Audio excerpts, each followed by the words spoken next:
Inside the Kremlin command room, Putin nods, and Russia fires its nuclear triad. A Yars missile from the Arctic, a Sineva from the Barents Sea, bombers overhead. Moscow calls it routine, but NATO was already running its own nuclear drill over Europe. Two superpowers practicing for a war they insist they don't want.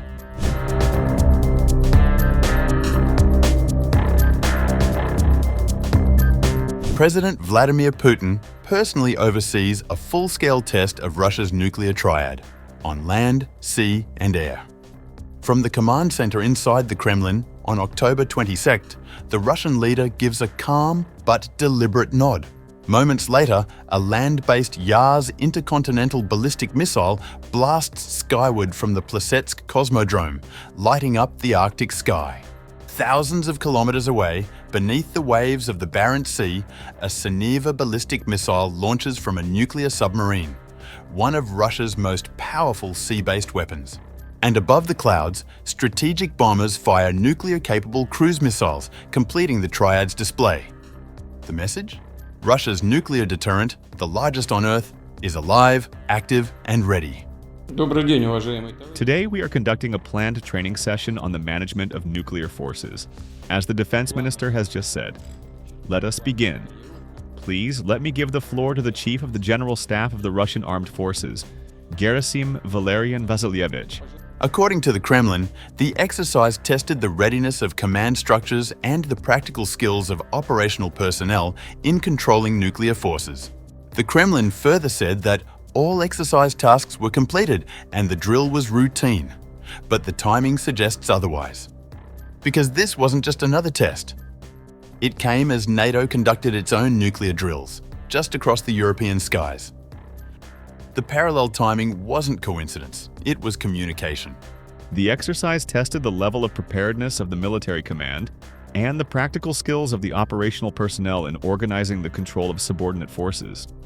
For Moscow, this was about deterrence, a reminder to the West that Russia remains a nuclear superpower, even as it battles sanctions, isolation, and the grinding war in Ukraine. But for NATO, it was about reassurance, ensuring its members believe in the alliance's credibility and capability to respond.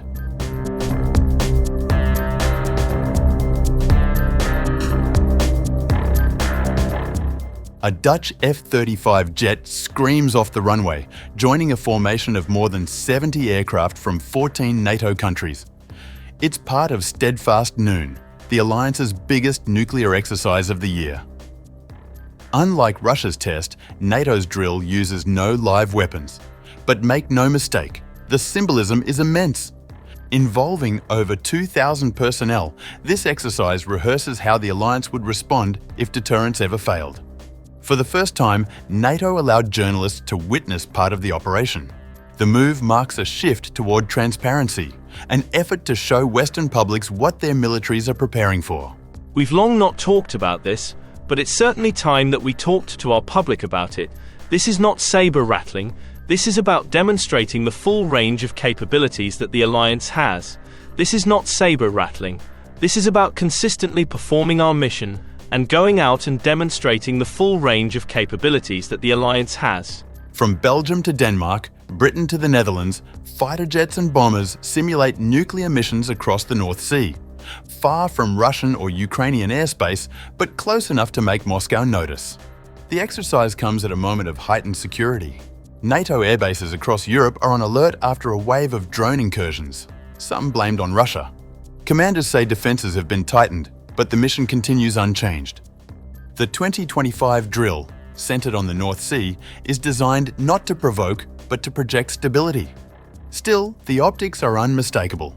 Both NATO and Russia are conducting nuclear operations within the same fortnight, each citing routine training, but both reminding the other of what's at stake.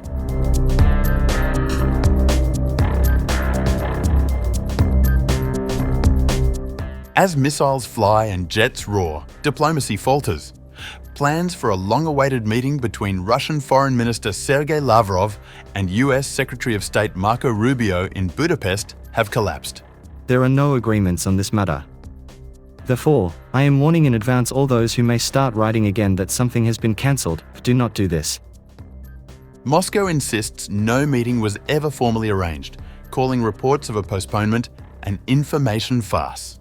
But behind the scenes, it marks another setback for fragile US-Russia diplomacy, once again derailed by mistrust.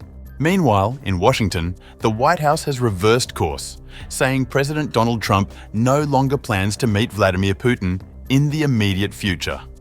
I don't want to have a wasted meeting, so I'll see what happens. Just days earlier, Trump had spoken of a pretty quick peace summit to end the war in Ukraine. Now that optimism has evaporated. The reason? Kremlin hesitation. Putin, according to US officials, wasn't ready to commit to concrete steps toward a ceasefire. That reluctance plays into a familiar pattern, a diplomatic dance where Trump teases breakthroughs only for Putin to pull back.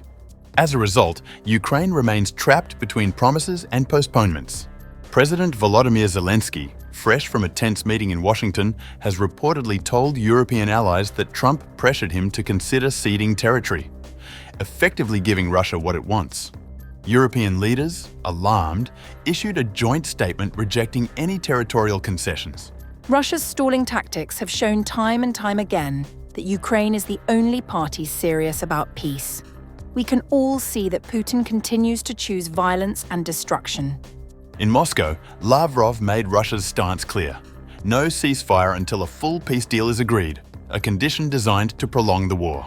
If we just stop, it means forgetting the root causes of this conflict, which the American administration clearly understood and voiced upon Trump's assumption of power. For now, a summit remains under preparation, Kremlin spokesman Dmitry Peskov said, but with no date set. The dates of Putin-Trump summit in Budapest, actually, they have not been determined.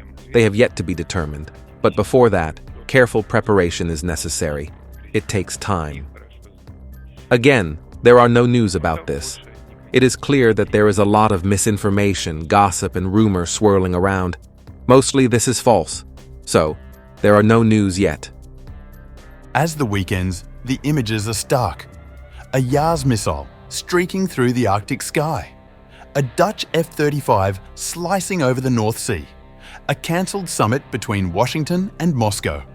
Each is a snapshot of a world teetering between deterrence and danger.